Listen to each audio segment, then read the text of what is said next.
So, a very warm welcome to our International Human Resource Management Webinar Series.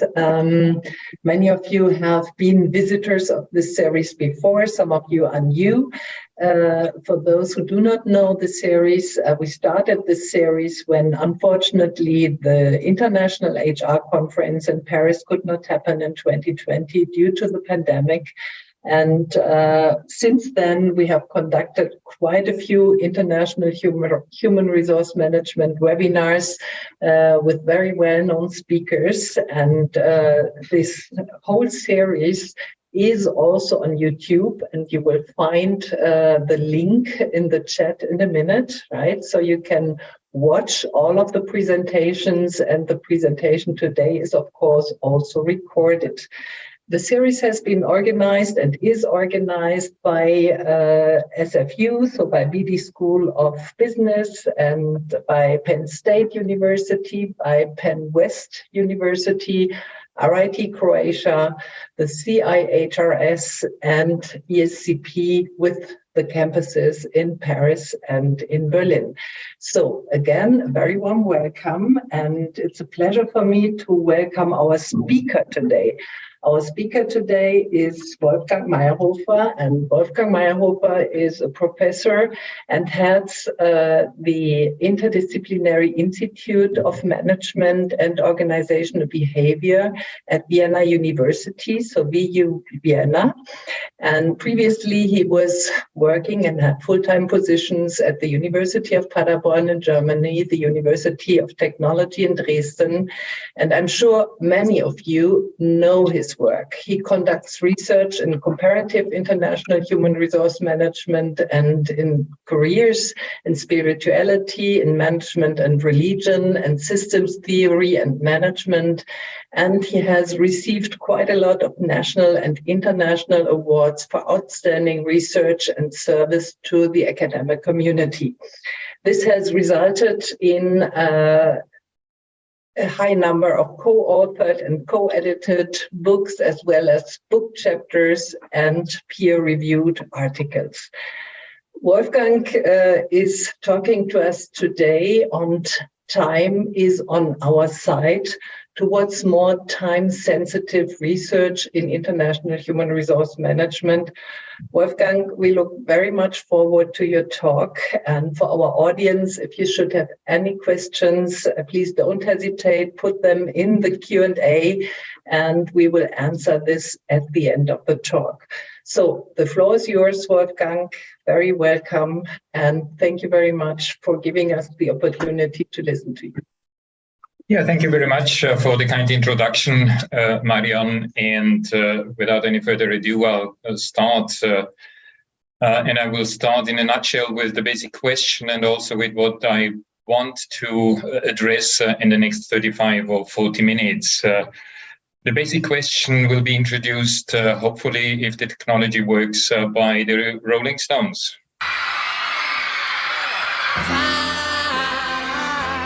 Is on my side.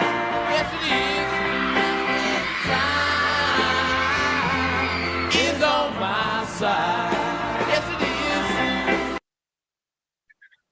Well, Mick Jagger says yes, but is it?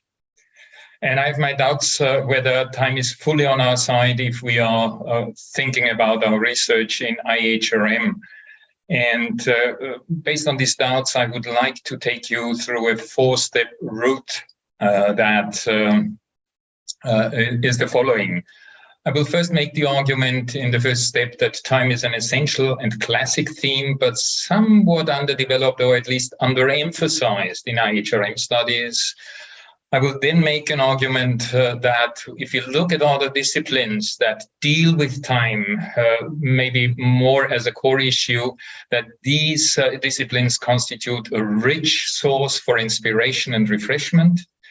I will then go on to kind of condense these contributions from these various disciplines into core insights that lead to a number of yardsticks that we can use for our studies in IHRM to evaluate the degree of time sensitivity. And from this, I will very briefly outline a few calls that, from my point of view at least, might help international HRM to support time-sensitive IHRM research.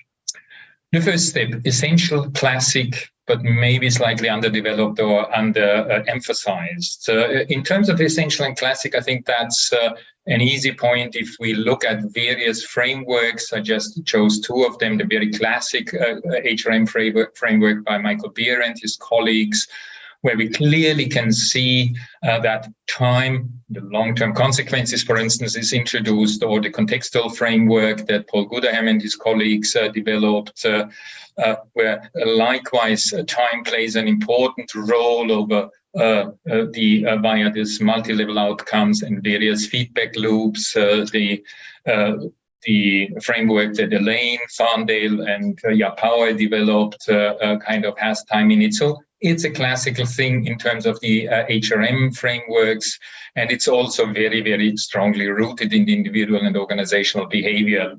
Think of classic contributions about life stages or about developments within the organization. So not very little doubt here at this stage. Is it underdeveloped or underemphasized? I would argue yes, to a certain extent at least. If you look at the research that we are doing and think about to what extent do we see truly longitudinal efforts, yes, there are a number, and maybe increasingly so, studies, but it's still a kind of not the center or not frequent enough, I would argue.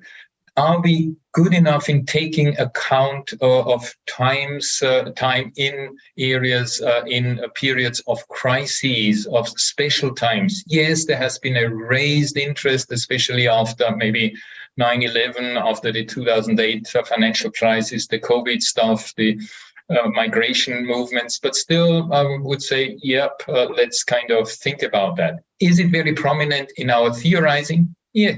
Yes, to a certain extent, but maybe likely not fully.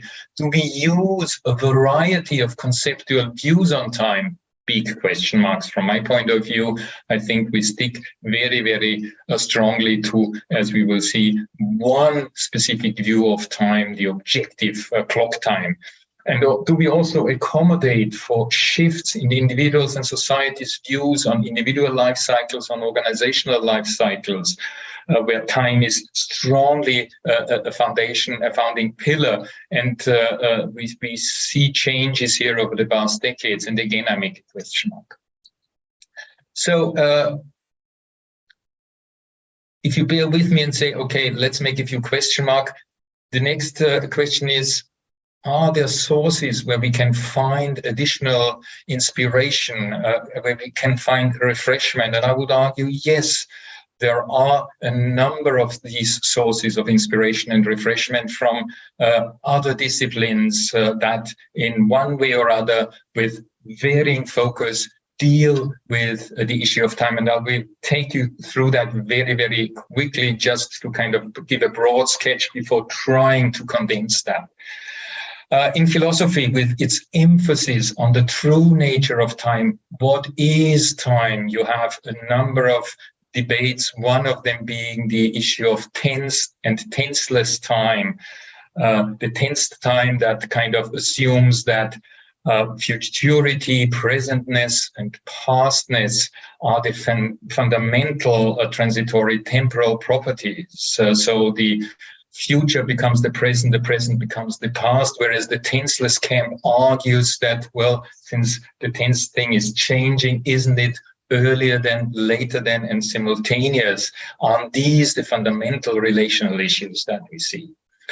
Or look at physics that emphasizes the effects of the natural world with relation to time, and I don't claim by any means of understanding much of relativity theory, but clearly, as far as I've understood what I've read, Einstein's relativity theory is the basis for something that he calls space-time, indicating that space and time are not independent of each other, but space-time goes together as is sliced up in different ways depending on the observer. There is a very nice, actually, introduction piece, a graphic guide to time, and there, this is where you see that little graphic. Is that explained a little bit further? Or sociology, here again, we have differentiations between social time and clock or astronomical time. We'll come to that also later. Or Vital Zerubbabel in his piece in the American Journal of Sociology kind of argues for socio-temporal order, that time is a means of structuring situations and can be used to kind of describe certain social situations according to certain parameters. Or George Gurvich in a contribution in one of his books talks about the plurality of social times, meaning that in a society, in an organization, sometimes even within group, that different social times are conflicting with each other, and various social groups are in constant conflict or competition, at least, over what constitutes the appropriate time. Everybody who was in the classroom knows about kind of competition about what a deadline is, maybe even some conference organizers. Or in psychology, this with the emphasis on subjective aspects. Here again, we have this Newtonian view of time as an objective quality, where it is very clear that the time is a container for all events that is existing with or without them, whereas a more subjective view, St. Augustus, for instance, puts it, I think, very nicely in his Confessiones, where he says, and I quote verbatim, "What then is time? If no one asks me, I know. If I want to explain it to a questioner, I do not know. But at any rate, this much I dare affirm I know, that if nothing passed, there would be no past time. If nothing were approaching, there would be no future time. If nothing were, there would be no present time." So we can see kind of very, very different views also from a more psychological angle. In organizational studies, time is essential with the kind of emphasis on the specifics of working and working in organizations. Donald Roy, for instance, in a very classic piece in Human Organization, kind of called Banana Time. There he focuses actually a very interesting group, a small group of factory workers, so-called clicker operators, with extremely monotonous and repetitive work. And what they are trying to do is structure their social interaction, especially during breaks, in a certain kind of choreography. And they have banana time, they have peach time, they have coffee time, they have fish time, they have Coke time, and of course lunch time. Or the temporal structuring idea by Wanda Olikovsky and Joanne Yates in their Org Science piece, where they try to find a way of how temporal structures are formed by and form organizational and individual behavior, and these temporal structures serve to coordinate, to orient, to guide various activities. And finally, theories of time that emphasize the nature of time. Again, a huge area. Just one example, for instance, the idea of open versus closed systems of time. The open systems that primarily rely on calendar and clock and waxing. His piece kind of gives the example of the biblical Hebrews, where history always means progress, a starting point and an end point, the coming of the Messiah, the resurrection of the kingdom of God, whereas the Pawnees tribe of Native Americans view time and life as a series of cycles, not so much marked by progress, but by changes in condition. So when we look at that, I think we can come up with a number of core insights about time from other disciplines. And I'll kind of present them very briefly. First, I think what we have to take note is that time is uniquely and subjectively experienced by each actor, by individual actors, by collective actors, that there is not one general idea about time. The second insight, I think, when we can take from various of the disciplines is that time is experienced as a stream of events that typically comprises temporal structures, but this stream of events is important to kind of understand. It's not things, but more events and processes. The third thing is time relates and often coordinates individual and collective actors. Without relating in a joint, agreed upon way, it would be very hard to interact meaningfulness. I mean, take the example of this webinar. Unless we would agree that, for instance, UTC, the Universal Time Coordinated, is the kind of basic measure for our time for beginning this seminar, we wouldn't have found together, because there would be no idea when we really start.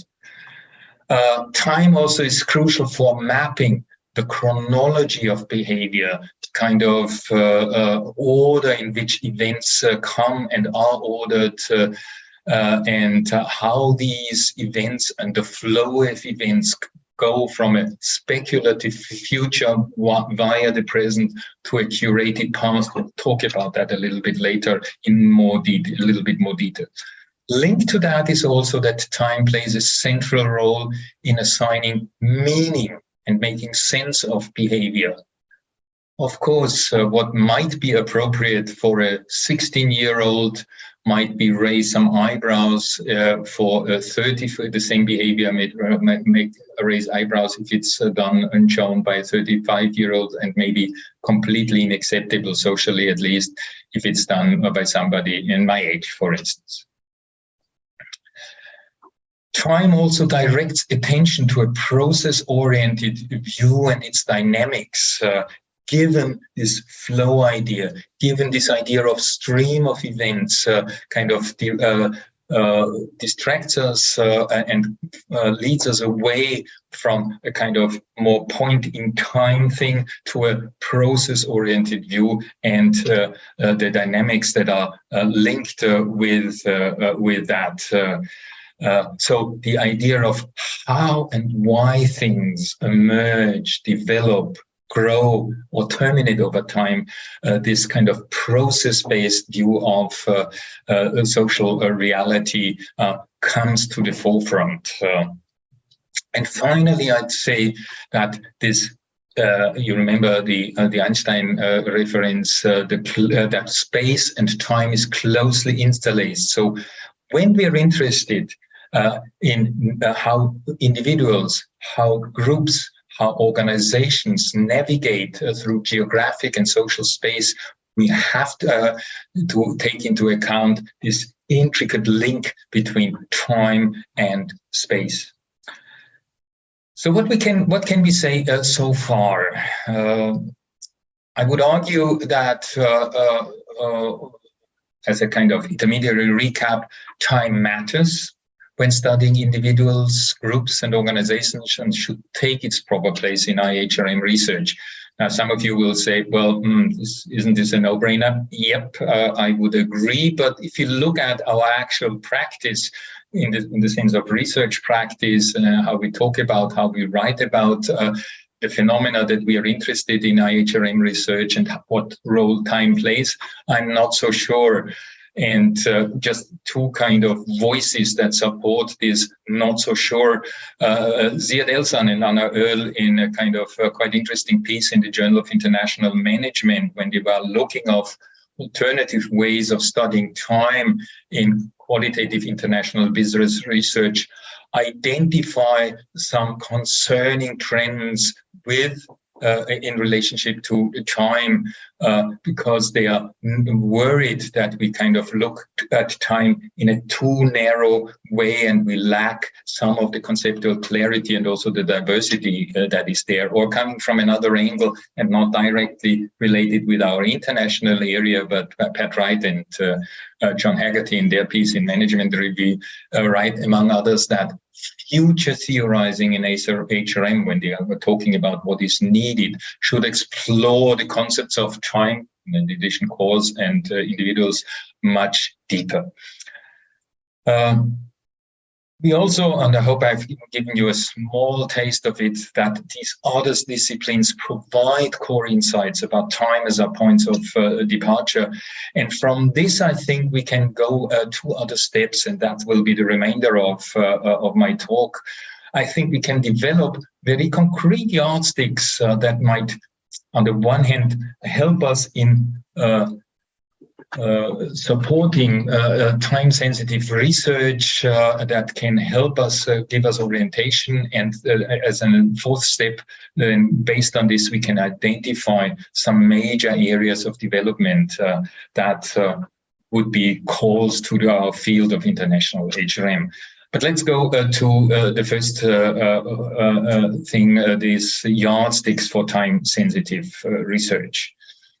I have outlined here 10 time sensitivity yardsticks that can be grouped into 3 areas. The first area I would call basic research virtues. They deal with our data that we have, the theory that we use, the kind of time segment that we look at.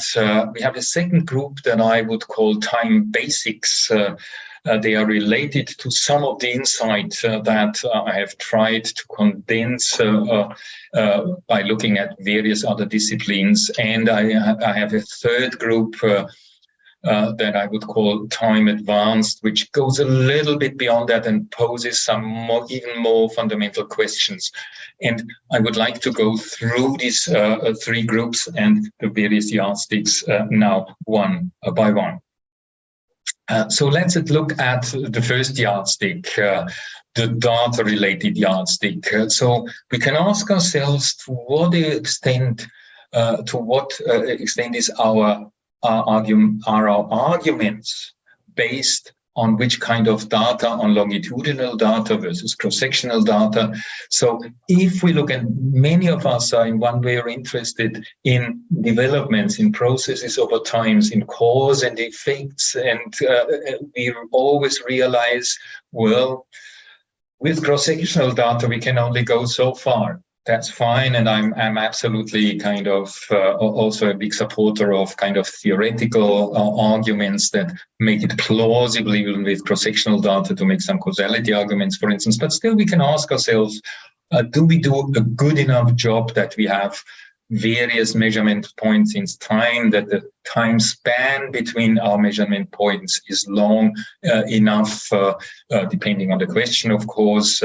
What type of data do we have? Do we have panel, cohort, trend data? Is causality involved? In which way are we merely descriptive? Things like that. So that would be a first yardstick. The second yardstick is in terms of time, what do we analyze? Do we analyze normal times? Now, some of you will say there are no normal times anymore. Yeah, but I still would argue we have times with a greater degree of extraordinariness, if you want, with external, internal crises, shocks, disruptive events, when organizations go through mergers and acquisitions, enter new markets, through a planned change or forced to, or individual transitions where people move abroad for new jobs.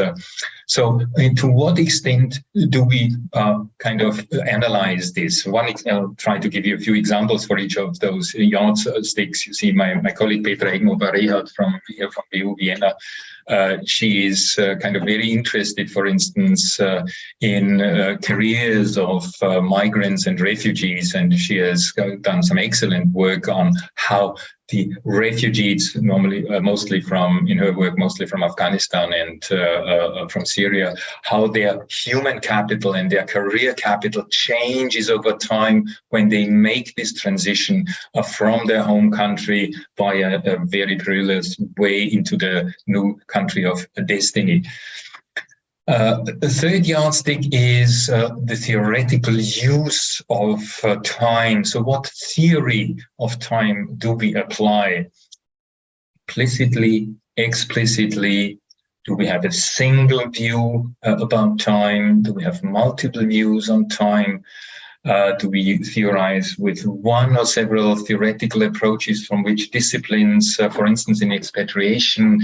I mean, we can take a more psychological view and talk about expatriation from the lens of a future time perspective, very prominent concept, very well-established concept in psychology, to kind of give some idea that, or reflect the idea that individuals have a varying degree of how far in the future they look, or do we take a sociological view on, for instance, organization-specific career timetables, what is expected in various organizations or in various parts of organizations, things like that. Or, for instance, global talent development. I mean, I've mentioned Surya Babel with his social temple order before, with times as means of a structuring situation. When looking at global talent development measures in an organization, in a multinational company, we could analyze it by kind of using the four parameters, the central parameters that Cerebral identifies,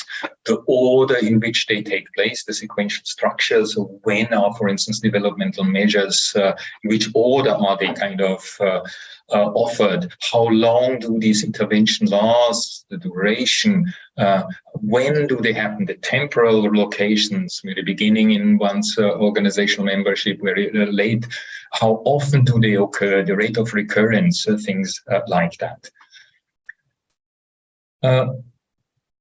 The fourth yardstick, do we allow for, in our research, that time is experienced in a very idiosyncratic, very different way, and that actors, be they individual or collective actors, experience these times in partially fundamentally different ways, which has, of course, consequences for what goes on.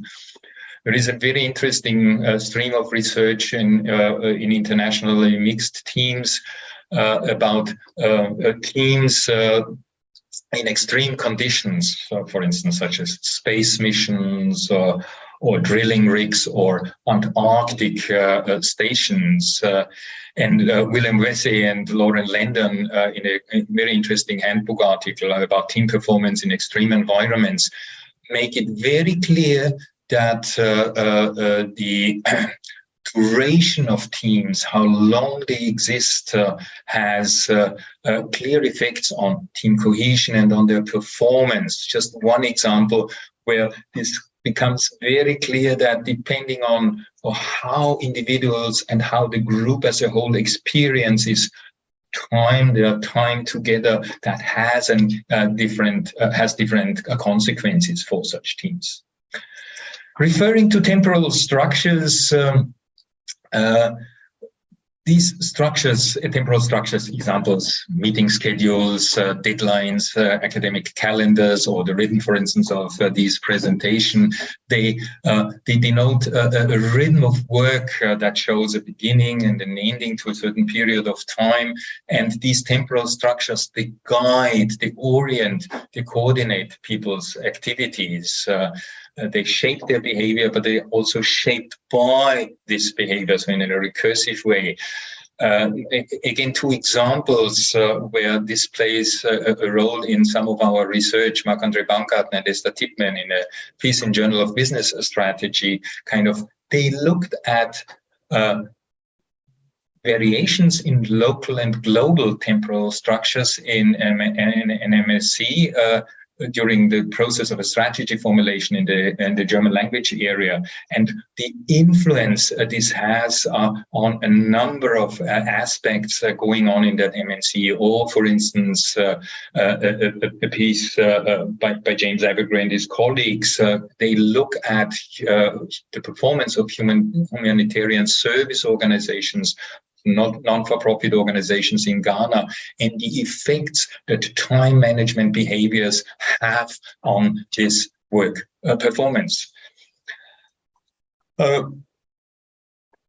The sixth yardstick, this kind of relationship aspect, so time as providing inevitably a common point of orientation that helps to coordinate action. Again, I think this, we all are familiar with that, but I would urge us to ask ourselves, to what extent do we really take that into account in our research in certain areas? For instance, there is a piece by Janet Murray and Frank Fu in the Journal of International Management, where they look at, for instance, various stages of building Guangxi in both foreign and domestic Chinese firms when trying to build trust with various stakeholders. And they clearly show that in different stages there are different measures appropriate and different questions arise in that respect.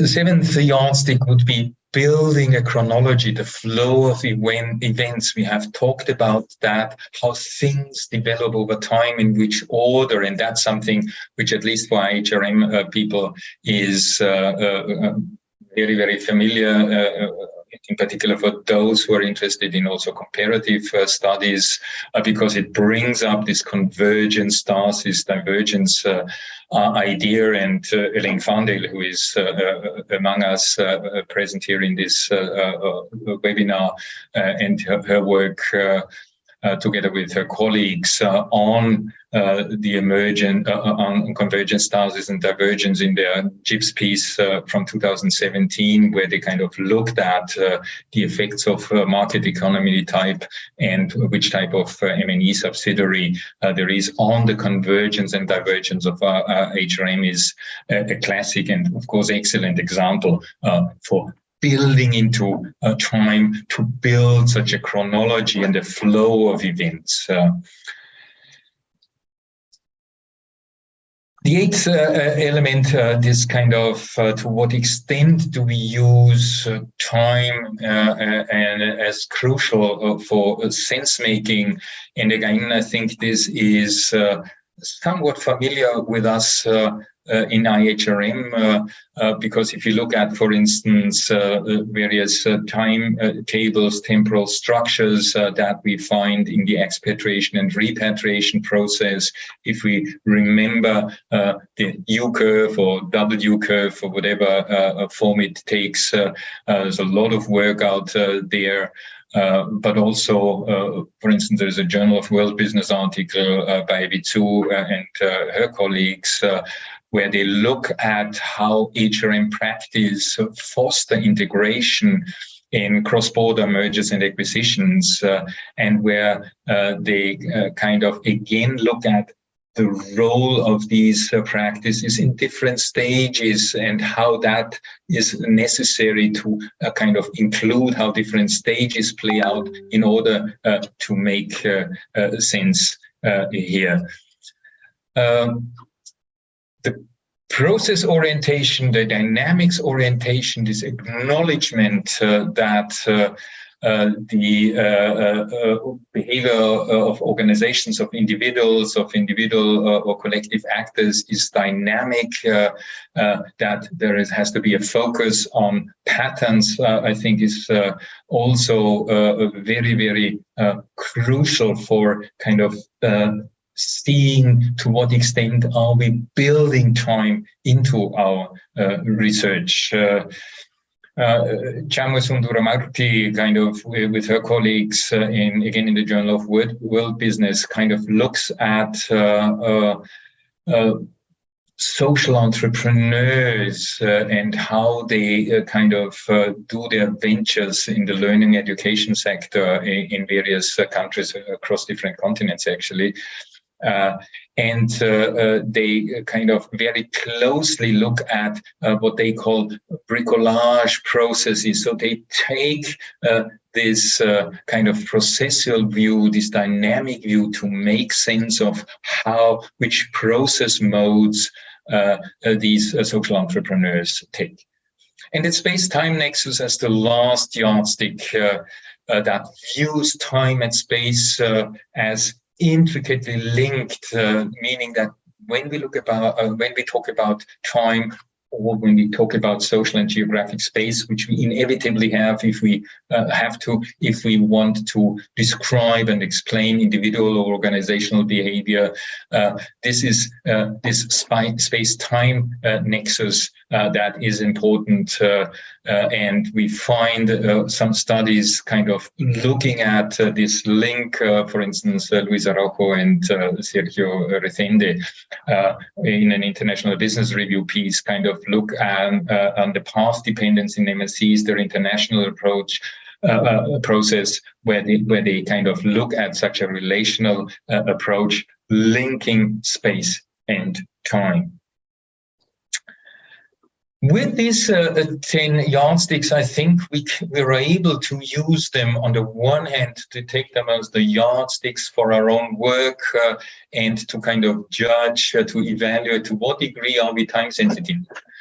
And we also kind of able to kind of develop a profile for the degree of time sensitivity of our studies. Are we marginally time sensitive, which does not mean bad, of course, depending on the question that we raise. Are we highly, substantially time sensitive? We can compare various, for instance, fields of study or groups of studies. So all this kind of can happen if one kind of is looking through the lenses of those 10 yardsticks. Talking about time, about change, about continuity kind of gives me also time, to make a small advertisement. There is a special issue coming up in the International Journal of Human Resource Management about continuity and change in national human resource management, which also has a comparative and international lens and focus. So if you're interested in that, don't hesitate to kind of inform yourself about that. The final step, if we have these yardsticks, which kind of lay out a broad agenda, what would be major calls of the field? I mean, we have said, okay, we've got these basic research virtues that have some slight time angle. We have time basics and we have time advanced. And I would argue that, or I would like to kind of put forward 5 calls, 5 areas where I think temporal aspects can kind of make a big difference if we do some more work in these areas. The first is temporal theorizing. The second is about our empirics. The third is about this development over time.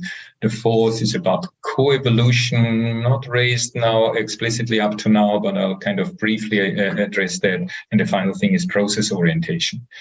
So the temporal theorizing thing, I think it's important that we clarify the notion of time that underlies our theory or our framework, to make it more implicit, this temporal dimension, when we build our theories and framework. And I think we should assign time an adequate place in the architecture of the theory and in the framework that we use. And I think in the minimum, at least, play around with this kind of objective-subjective divide that we have, that I've mentioned several times, or some of the more kind of immediate concepts like temporal structures or the kind of socio-temporal order put out there.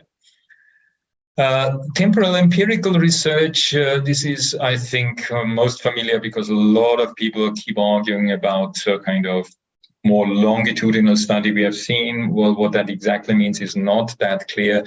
But I also would underscore we need robust longitudinal designs with probably a minimum of 2 points in time and a kind of adequate time lag between the measurement points. And again, maybe capture at least the objective and the subjective, the actor-specific time. The third call relates to this development over time, the convergence stasis divergence idea, because when we look on time and how time kind of influences what we've got, I think inevitably, especially in a comparative sense, but also if you kind of look not in a country or culture comparative way, how do things develop over time? And there are various forms of development. Elaine Farndale and her group have, in the article mentioned, have kind of outlined some kind of very interesting ideas about how to conceptualize time, together with Chris Brewster and Katharina Bernkow, colleague here in Vienna. We've put forward some ideas about how to conceptualize this. So there is, I think, room for us to get our heads around this issue. The multi-actor co-evolution thing, I think, is a little bit hidden in this whole thing, but very important from my point of view, because once we get our heads around the idea that not only context matters, space, the social and geographic space matters, but also time, and how the various actors that are inevitably important for how we personally behave, for how groups behave, for how organizations behave, that these links kind of develop over time. There is a multi-actor co-evolution over time, and what happens to one actor kind of also has is influencing what happens to these other actors that are tied to them. So actors are no isolated units; they co-evolve with each other.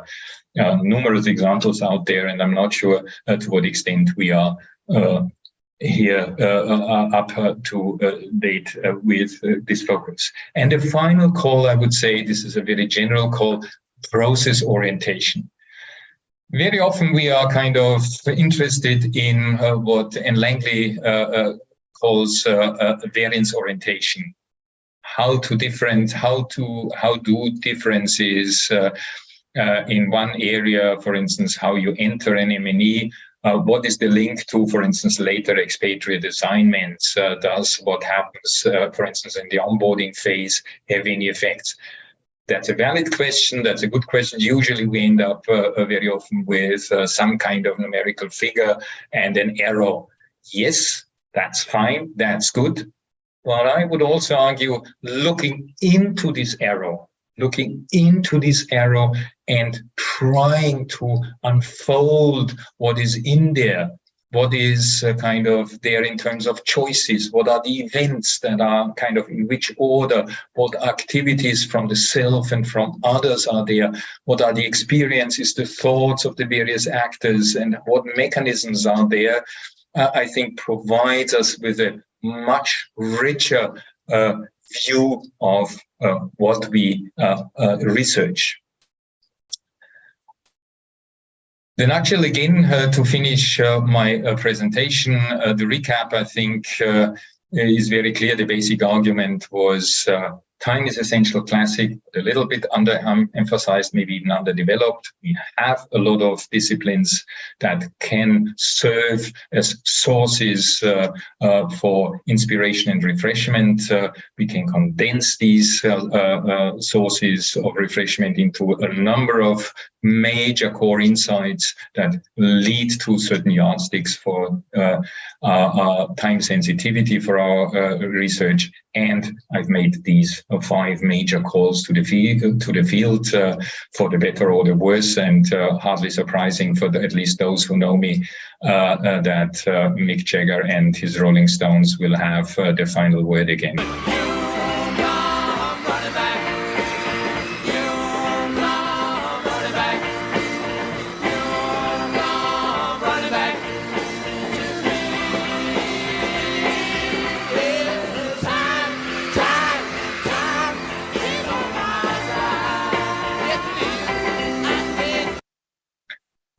Yeah, well, what do we say about time? And I guess this is also part of the discussion that we are going to have now. Thank you.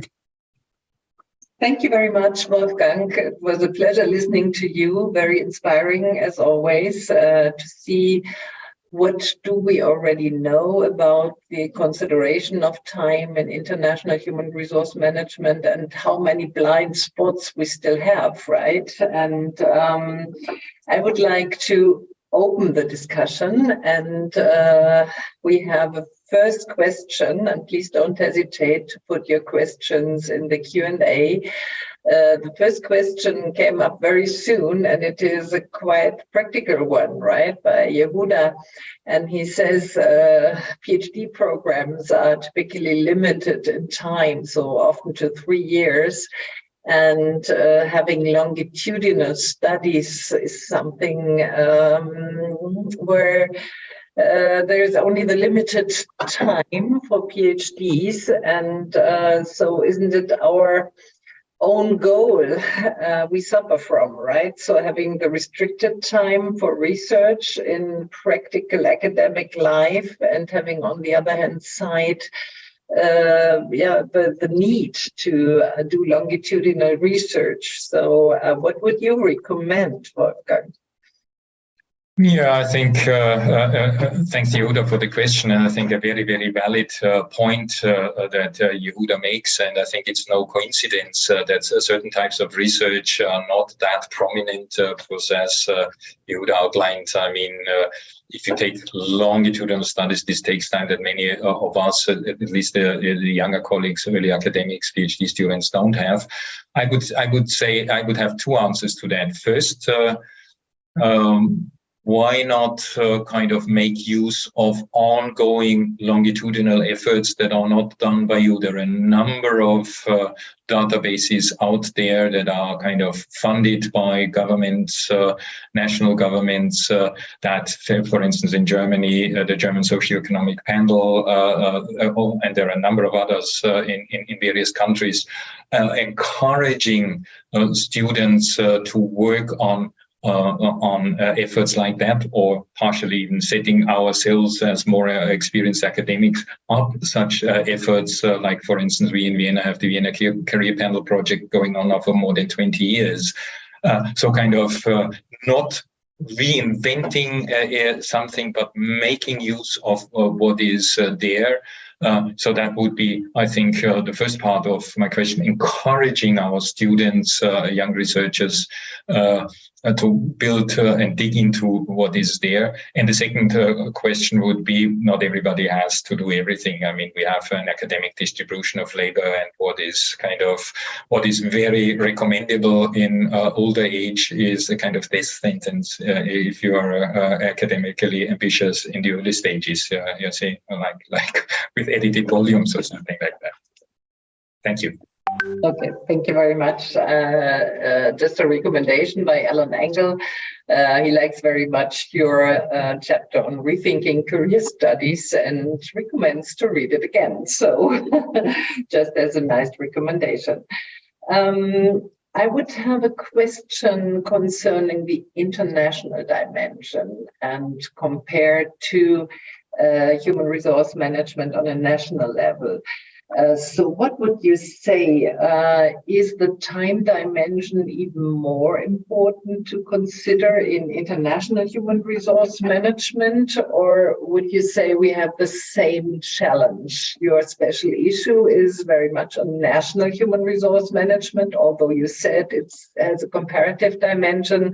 How would you see that?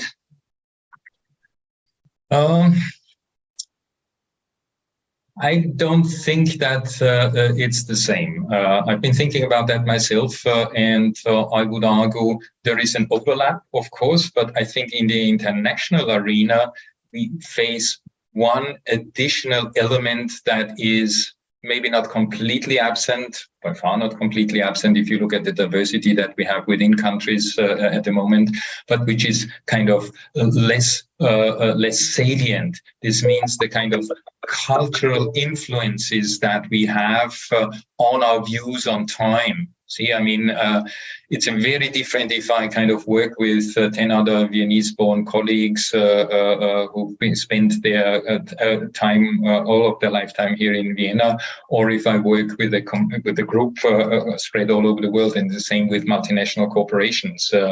Kind of having this kind of time idea kind of also being formed by different cultural and partially also institutional forces, I think puts an additional aspect, an additional angle to what we have in the IHRM area. So I would say it's more challenging. I mean, it's challenging anyway, but it's even more challenging.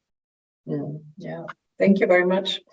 We have another question in the chat by Agnieszka Zielinska, and she said, well, if you consider time, right, we all know that time is passing by, sometimes weeks and months pass between we have collected the data, we have analyzed the data and published the data. So isn't it dangerous that the data is becoming obsolete, and how can we deal with that? I personally have clearly an outlier view on that because I think we are much too much obsessed with do we have the most recent data? Yeah, for some areas, of course, it's important. I mean, if you kind of research how people deal with COVID, it makes a big difference if you look at the early 2020s or the early 2023s. That's for sure. But in other areas, if you know one thing about certain aspects, change is very often much more in rhetoric and verbally than in what we see really. So I would say if you're interested in some of these issues that address very, very basic elements, very, very basic questions, I would be not very worried if you say, okay, my daughter is, I don't know, 10 years old, but I look at a very basic, very important question. It's very often kind of we overemphasize or we are too worried about. So I'd rather have a very good, excellent study kind of with aged data, so-called aged data, than a kind of rush into something which is the latest. Yeah, for something, the latest is important, but for many things, the latest is not important.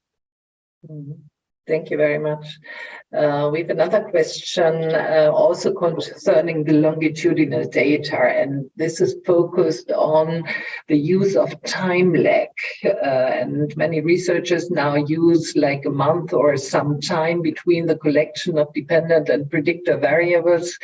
And of course, for good reasons, they do that. But do you think it's worthwhile doing that? Is this what you understand by considering time in research? No. Personally, again, I'm a little bit more provocative now, which probably is my role here. But I would say this is just accommodating for some of the requirements that increasingly reviewers, journals, etc., put on us in that respect. And I think that helps, of course, you see, because we are constantly suffering exactly the kind of in a way, we have unclean data, not super good, strict research designs inevitably because we're a social science, and I wouldn't be ashamed of that. But that's not what I think is meant when I kind of look at longitudinal thing. Sometimes now I see some so-called longitudinal studies that have those 1 or 2 month period for what's the effect of training. Yeah. Okay, I mean, yeah, it's an immediate effect. If that's the question, that's appropriate. But we all know, well, the immediate effects might be very, very different from mid longer term effects. And I think there's no coincidence that some of the frameworks that I also mentioned kind of explicitly point to this kind of mid and long term consequences and the feedback thing. So I would argue, of course, depending on the research question, this has to have some meaning, these kind of distance between the various points, that measurement points. Yeah, thank you very much. Another question concerns an area where you've done quite a lot of research, the convergence-divergence debate. And the question is, how has time-related research contributed to this debate? I would say from all what I've presented today, I think we have kind of stick very closely to a one-dimensional view. But I would say, and if I say we, I mean the community that deals with this convergence divergence thing. But I think at least we have done at least a reasonable job in saying, okay, let's not assume something is there full stop, but let's assume, and that's what I think we show, things are changing over time, less than most of us think in most areas, but still. And in that respect, I think we have responded, and in this respect, it becomes clear what type of time we use. But of course, in the sense of have we sufficiently kind of looked at subjective time? Have we looked at kind of more sophisticated way of, for instance, the sociotemporal order? Just because I've mentioned that before, I would say enormous room for improvement for generations to come. Yeah, thank you. There's another question about how can you operationalize time? So Fida Afuni is interested in how context shapes HR practices and career behaviors. And in this context, how would you start operationalizing time? Well, that's an interesting question, because thanks, Fida, for that. I would say this depends very much on what are you looking at. I mean, if you look at, for instance, the expatriates, to take one of the prominent examples in our field, I mean, if you want to operationalize their future time perspective, yeah, there are skills out there, no problem whatsoever in that respect.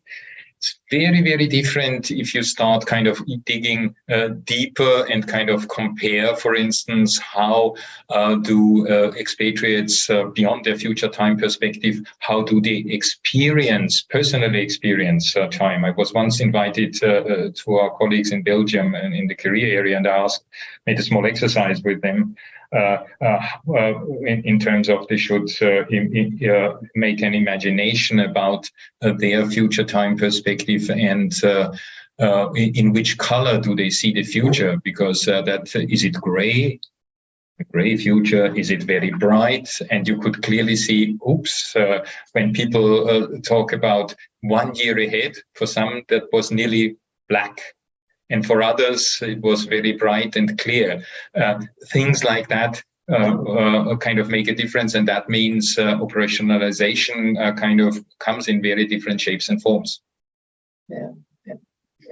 So we already come to the final question. It's a combined question. Suzanne Jackson really likes the ideas you have. Elaine, the same.